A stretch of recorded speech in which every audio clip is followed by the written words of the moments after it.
एक गांव में लाल नाम का एक आदमी बकरियों को खरीदकर अपने घर पर रखता था। लाल का बेटा रामू अपनी साइकिल में बकरियों को लेकर जाता था और मटन शॉप वालों को डिलीवरी देता था।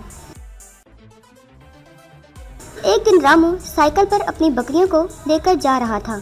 इतने में उसके साइकिल से एक बकरा उठा और उसे कस के पकड़ लिया। अरे ये क्या, ये तो ऐसे पकड़ रही है जैसे कोई गर्लफ्रेंड अपनी बॉयफ्रेंड को पकड़ती है। कहीं ये तो नहीं सोच रही कि मैं इसे फिल्म दिखाने लेकर जा रहा हूँ। अरे बकरी, थोड़ी देर में तो तुम मटन दम बिरयानी बनने वाली हो, मूर्ख बकरी। ये कहकर मुस्कुराने लगा। मटन की दुकान के पास आया। अरे भाई ये क्या, इस बकरी ने तो तुम्हें गले लगा लिया। अरे बकरियों का दिमाग कहाँ होता है भाई।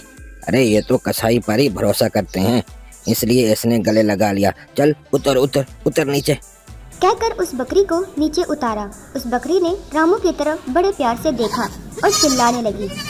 उसने अपना पूंछ भी हिलाया। रामू को उस पर रहम आ गया। कसाई उसे लेकर जाने ही वाला था। अरे भैया रुको, आज मैं इसे नहीं बेचूंगा, मैं कुछ दिनों के बाद इसे बेचता हूँ। ये कहकर उसे वहाँ से लेकर चला गया। घर लौटकर जब उसके बाप ने उस बकरी को देखा। अरे तुम बकरी को वापस क्यों ले आए, इसे बेच नहीं पाए क्या? रामू बात को संभालते हुए। बात ऐसी है कि मटन शॉप वाले ने इसे लेने से इनकार कर दिया। तो क्यों भाई, इस बकरी को क्या हुआ? वो कहता है जी इसकी शक्ल उसे पसंद नहीं है। अरे तेरा सर, इसकी शक्ल से उसका क्या लेना देना, वो इसे शादी करने वाला है क्या? हाँ वो पगला है, इसलिए उसने मना किया होगा। इसे खुराक खिलाओ और जब ये तंदुरुस्त हो जाए तो फिर इसे बेचते हैं। रामू उसे खुराक देने लगा, लेकिन वो बकरी खाती ही नहीं थी। अरे क्यों नहीं खाती हो? अच्छा, तुम सोचती हो कि मैं खुराक खाऊंगी तो ये मुझे बेच देंगे। वाह, तुम्हारा दिमाग तो खूब चलता है। ठीक है, तुम घास खाकर जिंदा रहो, जब तक मुझसे होगा मैं तुम्हें जिंदा रखूंगा, तुम परेशान मत हो। यूँ कई बार रामू उस बकरी को मटन शॉप तक लेकर जाता। उसे बेचने का दिल ना करता तो उसे वापस ही लेकर आता था। वो रोज लाल से कोई न कोई बहाना करके उस बकरी को बचाता आया। यूँ ही रामू इस बकरी के साथ खेलता और उसे कहानियाँ सुनाता था। यूँ धीरे धीरे रामू को उस बकरी से प्यार हो गया। उसने फैसला कर लिया कि वो उस बकरी को नहीं बेचेगा। एक दिन लाल उस मटन शॉप पर गया।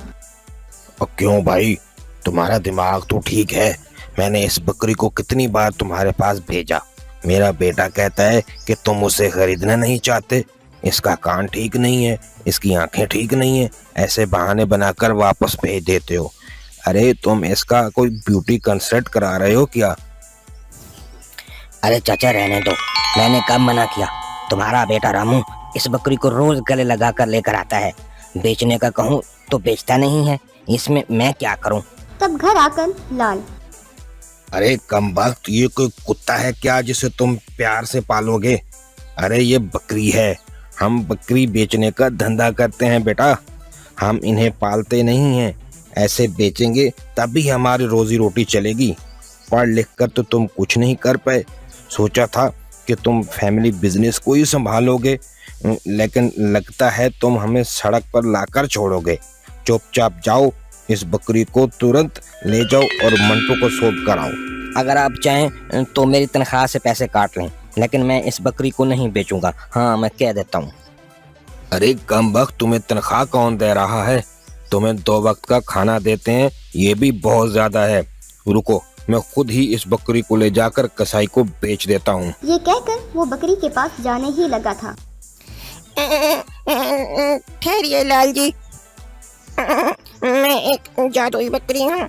एक साधु के शराब की वजह से मैं सारी शक्ति जाती रही। आज मैं शराब से मुक्त हो गई हूँ। अब मेरी शक्ति मेरे पास लौट आई है। अगर आपके बेटे ने मुझे बचाया ना होता तो मैं कब की मर जाती। इसलिए मैं इसे ढेर सारा सोना दे रही हूँ। इससे आपका बेटा बहुत ज़्यादा दौलतमंद हो जाएगा। पढ़ लिख कर समझदार बनने की कोई ज़रूरत नहीं है। अगर प्यार और मोहब्बत से कोई रहता है तो वो भी खूब तरक्की कर सकता है। इसकी मिसाल आपका बेटा है। कहकर गोबर डालने लगी। वो यूं गोबर डालती गई और एक गोबर का बड़ा सा ढेर बन गया। तभी वो गोबर सोने में बदल गया। ये दोनों बहुत ज़्यादा खुश हुए और बकरी को प्रणाम किया। वो बकरी वहाँ से गायब हो गई। तब लाल रामू से, हाँ बेटा, मैंने तुम्हारा नाम रामू रखा था और तुमने प्यार से ही जीत हासिल कर ली बेटा। मुझे तुम पर नाज है। उस सोने की मदद से वो परिवार खूब दौलतमंद हो गया।